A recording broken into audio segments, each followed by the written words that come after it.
Hello, my name is Jennifer and welcome to my speed renovation of the Asylum that I'm using in my Asylum challenge. These are just a few shots of the before, how it looks. These are similar to what I would have in my speed build of the Asylum itself, but there have been some changes since then because Emily has been able to upgrade a few things, so this is how it currently looks just before we do the renovation.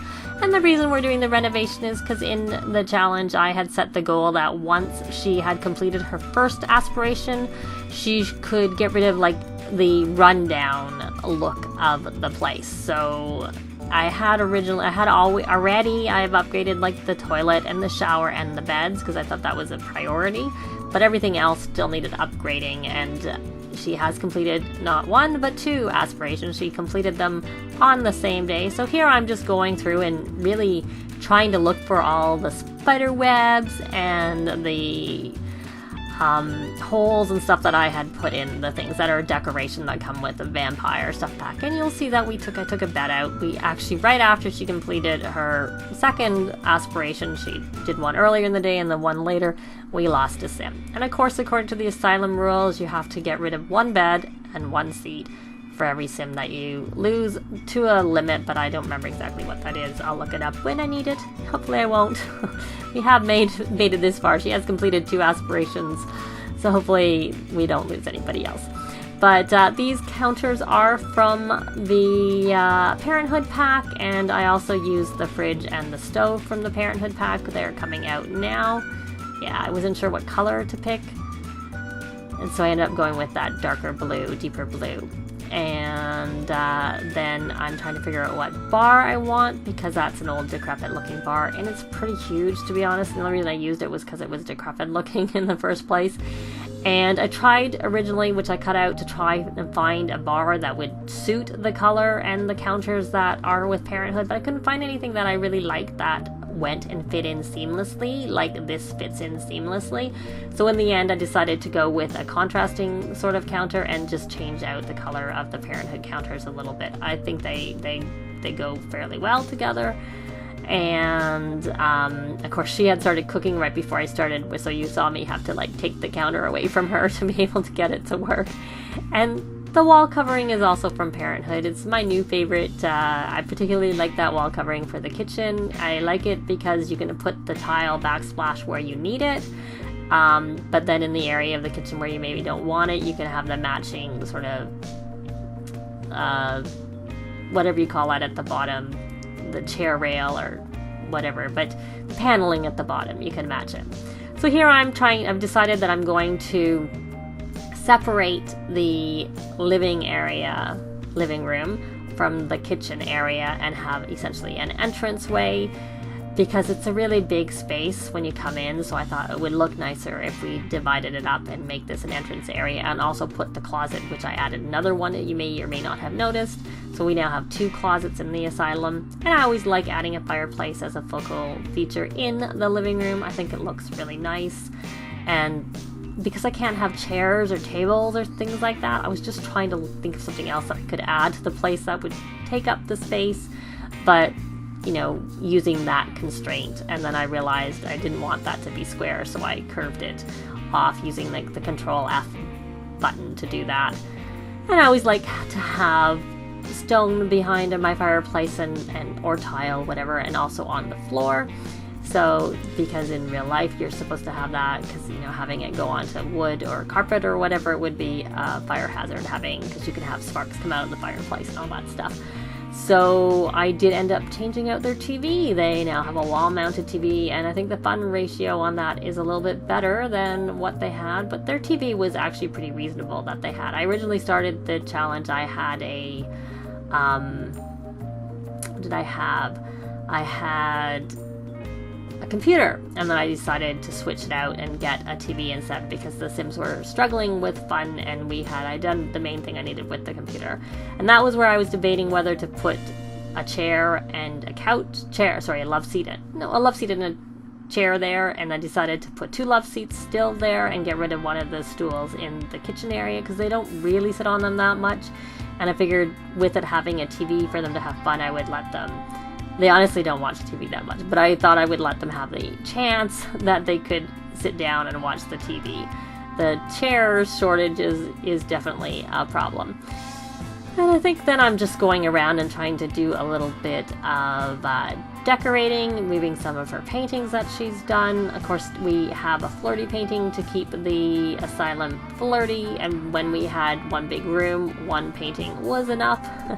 So afterwards, we will have to have her do some more paintings.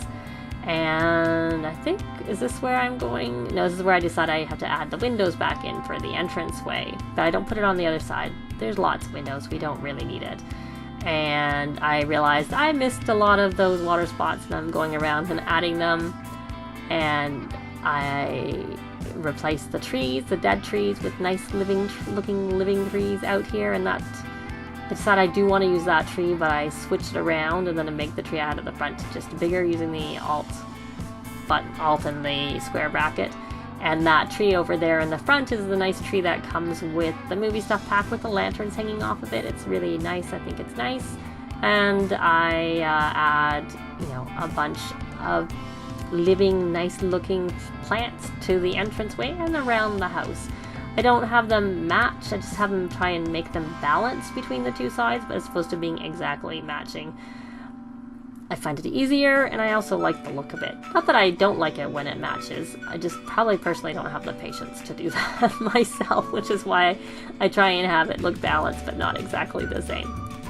And so really I'm just sort of going around and adding some greenery and flowers and stuff to the outside. I totally forgot to do the terrain painting when I was doing this, but I end up going in and doing that later and fixing up the terrain painting, but that is not done on camera. It is done off camera, but the screenshots you'll see at the end will mostly have that. I still may have missed a couple of spots in terms of that.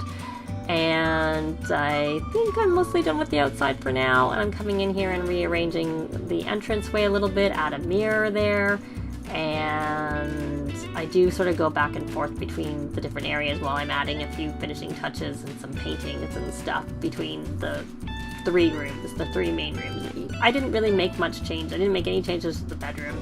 I think I honestly even missed most of the watermarks and stuff, which I ended up going in and doing them later, but they're not much different because I had already upgraded the beds a while before. And let me see, I sort of just trying to figure out where I want to put things, and here I decide I have been mentioning that I was going to move the shower into the toilet area, but still keep the aspect of the privacy there because I kind of like that. But so that's where I do it, and then I decide to move that woodworking table, which I don't think we've used once because of course I gave Emily the perfectionist trait, so she doesn't have a lot of time to spare. It takes her forever to make anything.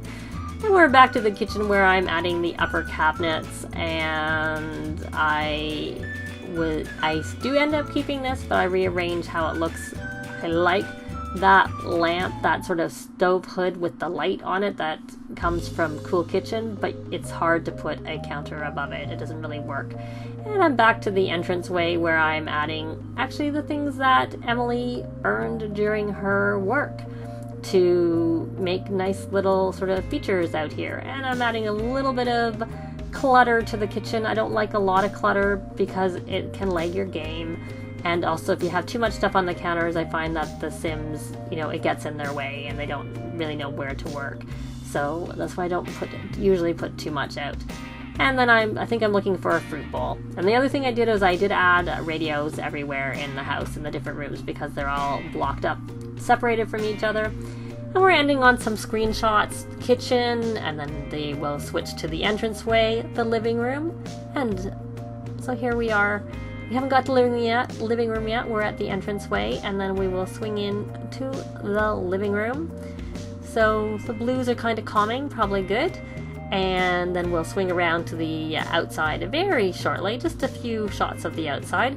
But that's really it for this speed renovation. The link for the actual challenge will be down below. Thanks very much for watching, and we will see you next time. Bye!